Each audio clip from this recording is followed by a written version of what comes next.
আসসালামু আলাইকুম রহমতুল্লাহি ওবরকাতুহু। সম্মানিত দর্শক, জুলাই এবং আগস্ট ২০২৪ সনে আমাদের দেশে যে সকল নির্মম হত্যাকাণ্ড ঘটেছে,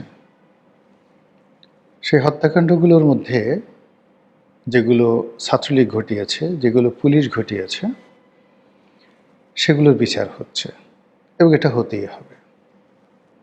কিন্তু পর্দার আবার উল্টো দিকের কিছু দৃশ্য রয়েছে। সে দৃশ্যগুলো হলো যে ক্ষমতায় থাকার জন্য আওয়ামী লীগ, ছাত্রলীগ, যুবলীগ এবং সরকারের অনুগত পেটোয়া বাহিনী, সেটা পুলিশ হোক, মিলিটারি হোক, তারপর বিজিবি হোক কিংবা আনসার, ভিডিবি, সকলেই কিন্তু জনগণের উপর জুলুম করেছে, অত্যাচার করেছে। ওই সময়ের যে বীভৎস ঘটনা, বাড়ি থেকে ধরে নিয়ে যাওয়া, জেলে পোড়া, মামলা দেওয়া, মোকদ্দমা দেওয়া, গুলি করা, মেরে ফেলা, গুম করা, সব কিছুই কিন্তু হয়েছে। এবং সেই কাজগুলোর মধ্যে বা সেই কুকর্মগুলোর মধ্যে উল্লেখযোগ্য সংখ্যক কুকর্মের বিচার হচ্ছে, মামলাও হয়েছে এবং অনেকে গ্রেপ্তার বরণ করেছেন। কিন্তু যে বিষয়গুলো আমরা স্বপ্নেও কল্পনা করিনি, এর কারণ হলো এই ধরনের ঘটনা আমাদের দেশে আসলে কখনো ঘটেনি।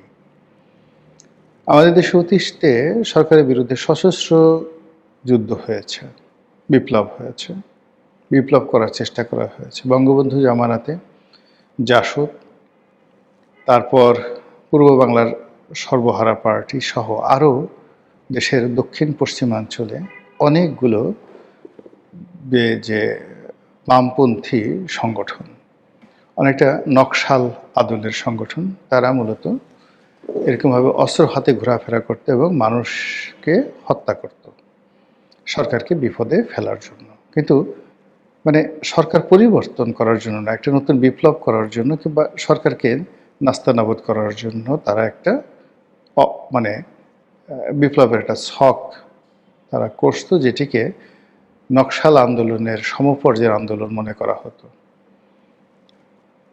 তো এটি জিয়াউর রহমানের জমানা পর্যন্ত অব্যাহত ছিল, আর এরশাদের জমানাতে এসে ধীরে ধীরে কমতে থাকে এবং ৯১ সন থেকে রীতিমতো একেবারে জিরোতে চলে যায়। তা আমরা সেই সময় সশস্ত্র আন্দোলন দেখেছি। এই বাংলাদেশে একজন একটা দূতাবাসে হামলা হয়েছে, একজন রাষ্ট্রদূতকে উঠিয়ে নেওয়া যাওয়া হয়েছে জাসদের নেতৃত্বে। এই বাংলাদেশে একেবারে স্বরাষ্ট্রমন্ত্রীর বাসভবন ঘেরাও করে সেখানে আক্রমণ চালানো হয়েছে। এই ঘটনা বাংলাদেশে ঘটেছে। তারপর সামগ্রিক যে বিপ্লব, অভ্যুত্থান, পাল্টা অভ্যুত্থান, এ তো কত যে ঘটেছে প্রকাশ্যে অপ্রকাশ্যে তার কোনো ইয়াত্তা নেই। আমাদের দেশে আনসার বিদ্রোহ হয়েছে। তারপর সেই সচিবালয়ের যারা কর্মকর্তা কর্মচারী, তারা সচিবালয় থেকে সদলবলে বের হয়ে এসে গণজাগরণ মঞ্চ করেছে। এত বিস্তৃত বললাম এই কারণে যে আন্দোলন কত প্রকার এবং কি বাঙালি জাতি এই স্বাধীনতার পরে ৭১ থেকে আজ অবধি বহুবার বিভিন্ন ফর্মে তারা দেখেছে। কিন্তু ২০২৪-এর জুলাই আগস্ট মাসে পর্দার একদিকে যা হয়েছে, এত বীভৎস ঘটনা আমাদের রাষ্ট্রশক্তি কখনো ঘটায়নি, সরকারি দল কখনো ঘটায়নি।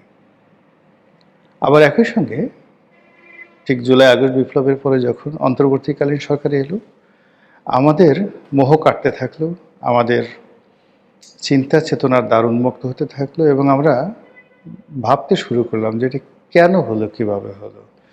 ঠিক সেই সময়টিতে অনেকগুলো বিষয় সামনে চলে এলো, আমরা দেখতে পেলাম এবং এটি প্রমাণিত। জুলাই এবং আগস্ট বিপ্লবের ওই সময়টিতে অস্ত্রধারী দেশি এবং বিদেশি লোকজন, আবার বলছি অস্ত্রধারী দেশি এবং বিদেশি লোকজন, তারা সরাসরি পুলিশের উপর গুলি ছুঁড়েছে, আইনশৃঙ্খলা রক্ষা বাহিনী সদস্যের উপর গুলি ছুঁড়েছে, তারাই বিভিন্ন সরকারি স্থাপনাগুলোতে আগুন ধরিয়ে দিয়েছে এবং একই সঙ্গে সাধারণ যারা সিভিলিয়ান তাদের উপর নির্বিচারে গুলি চালিয়ে অনেককে হত্যা করেছে। এবং আশ্চর্য ব্যাপার হলো যে অস্ত্র দিয়ে এই হত্যাকাণ্ডগুলো ঘটানো হয়েছে, এগুলো যেন তেন মানের অস্ত্র নয়, সর্বোচ্চ মানের মারণাস্ত্র, যেগুলো যারা সিভিলিয়ান বেসামরিক নাগরিক তাদেরকে এই অস্ত্র দেওয়া হয় না এবং এই অস্ত্র কোনো অবস্থাতেই বেসামরিক নাগরিকদের হাতে যাওয়ার কথা নয়। যেগুলোকে 7.62 বোরের রাইফেল এবং এগুলো অটোমেটিক স্বয়ংক্রিয় এবং এগুলোর মধ্যে যে মেশিন গান, সাবমেশিন গান কিংবা AK-47 মতো মারণাস্ত্র ঠিক এই বোরের গুলি দিয়ে চালিত হয়। তো এই অস্ত্র নিষিদ্ধ, আমাদের দেশে নিষিদ্ধ, পুলিশের কাছে, আর্মির কাছে, অন্যান্য বাহিনীর কাছে এই অস্ত্র রয়েছে সীমিত আকারে। এখন এই অস্ত্র বেসামরিক লোকের কাছে কিভাবে গেল, আর এই অস্ত্র এমন সব লোকের হাতে দেখা গিয়েছে, ব্রিগেডিয়ার সাখাওয়াত যিনি স্বরাষ্ট্র উপদেষ্টার দায়িত্বে ছিলেন, তার ভাষ্য মতে সেই লোকগুলোর চেহারা সুরত আমাদের মতো নয়, অর্থাৎ বাঙালিদের মতো নয়। কাদের মতো? হয়তো আফগানিস্তানের লোকের মতো, হয়তো পাকিস্তানের মতো, হয়তো আমেরিকার মতো, তিনি ডিটেলস বলেননি, কিন্তু তার কাছে সেই ভিডিও ফুটেজগুলো রয়েছে। তো এই বিষয়গুলো নিয়ে আলোচনা হচ্ছে, দিন যত যাচ্ছে আলোচনা মানে বাড়ছে, বিতর্ক বাড়ছে। 2 নম্বর হলো যে পুলিশ যাদেরকে হত্যা করেছে তার কারণে পুলিশের বিরুদ্ধে মামলা হয়েছে, বহু পুলিশ জেলখানাতে, বহু পুলিশ পলাতক, বহু পুলিশ চাকরিচ্যুত হয়েছে, ভালো কথা। কিন্তু পুলিশকে যারা মেরেছে তাদের কি বিচার হবে না? এবং পুলিশ হত্যার মতো যে হত্যাকাণ্ড, এটা এখন একটি ইতিহাসের অংশ হতে পারে না, এটা কোনো অবস্থাতেই দায়মুক্তি পেতে পারে না এবং এই দায়মুক্তি নিয়ে একটি জাতি কখনো এগোতে পারে না। তো সেই অর্থে গত 17 মাসের যে হানিমুন পিরিয়ড, অর্থাৎ ডক্টর মোহাম্মদ ইউনূস ক্ষমতা আসার পরে প্রথম 3-4 মাস সবাই এটাকে হানিমুন পিরিয়ড মনে করে সরকারকে বিব্রত করেনি। এরপর থেকেই দেশে এবং দেশের বাইরে পুলিশ হত্যার বিচার নিয়ে এবং পুলিশ হত্যাকাণ্ডের তদন্ত নিয়ে নানা রকম কথাবার্তা হচ্ছে। কিন্তু ডক্টর মোহাম্মদ ইউনূসের সরকার বা অন্তর্বর্তীকালীন সরকার এই পুলিশ হত্যাকাণ্ড থেকে শুরু করে ওই সময়টাতে অন্য যে সকল হত্যাকাণ্ড হয়েছে সব ব্যাপারে বিপ্লবীদেরকে, আন্দোলনকারীদেরকে ইন্ডিমিনিটি দিয়ে, দায়মুক্তি দিয়ে একটি অধ্যাদেশ জারি করেছে।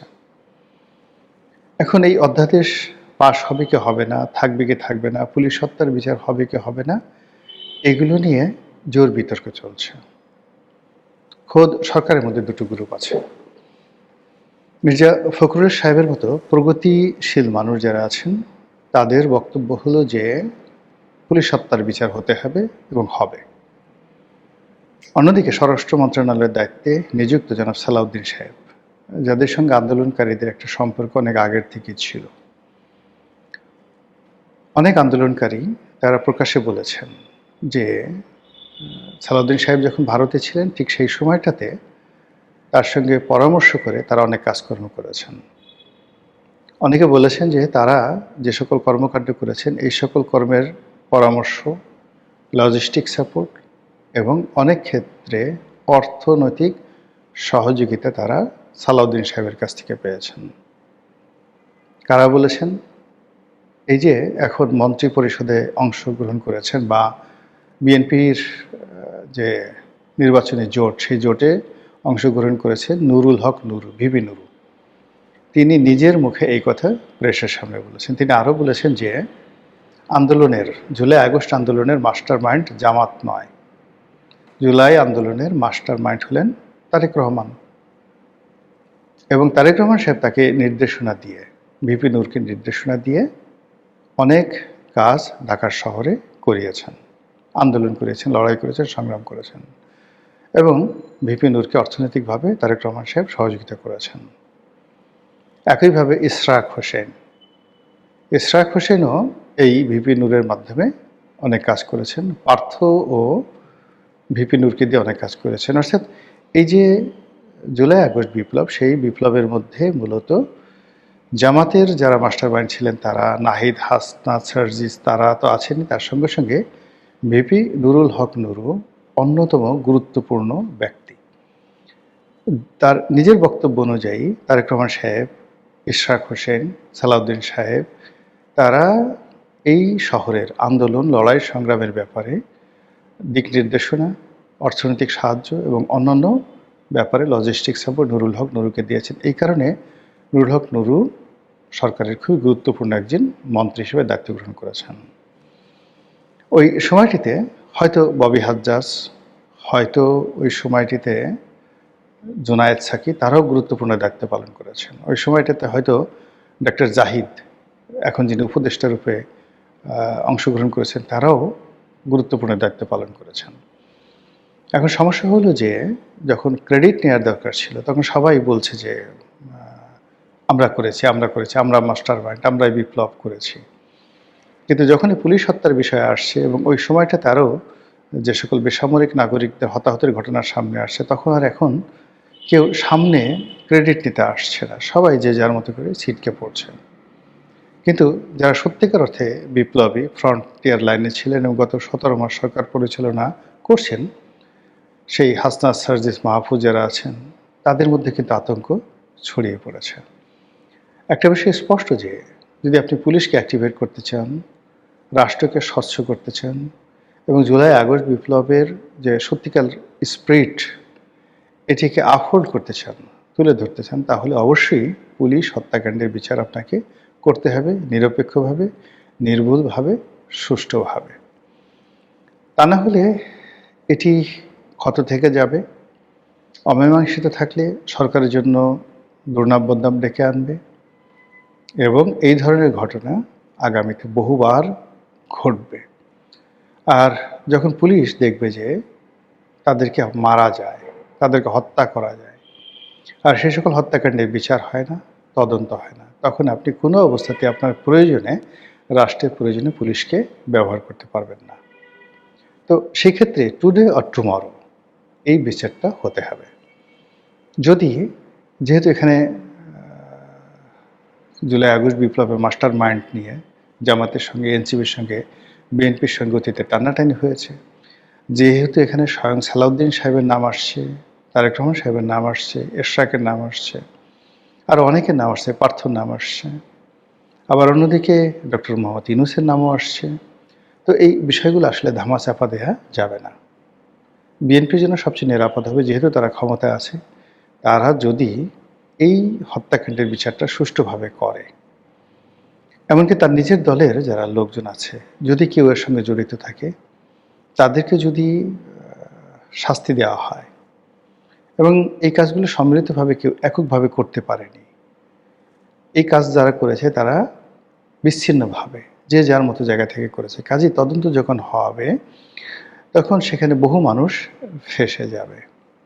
আর এটি যদি বিএনপির জমানাতে, বিএনপির নেতৃত্বে হয়, তুলনামূলকভাবে বিএনপি ভালো থাকবে, স্বচ্ছ থাকবে এবং তাদের সম্পর্কে কেউ বদনাম করতে পারবে না। কিন্তু যদি আগামীতে আওয়ামী লীগ ক্ষমতায় আসে, জামাত ক্ষমতায় আসে বা অন্য কোনো দল, ব্যক্তি, গোষ্ঠী ক্ষমতায় আসে, আর তখন যদি এই বিষয় নিয়ে এগুলো তদন্ত হয়, তখন 1 নম্বর আসামি কারা কারা হবে, 2 নম্বর আসামি কারা কারা হবে, আমার মনে হয় যে আপনাদেরকে খুব ডিটেলস বলতে হবে না। কাজেই সময় থাকতে সাধন করতে হবে। আসসালামু আলাইকুম রহমতুল্লাহি ওয়া বারাকাতুহু।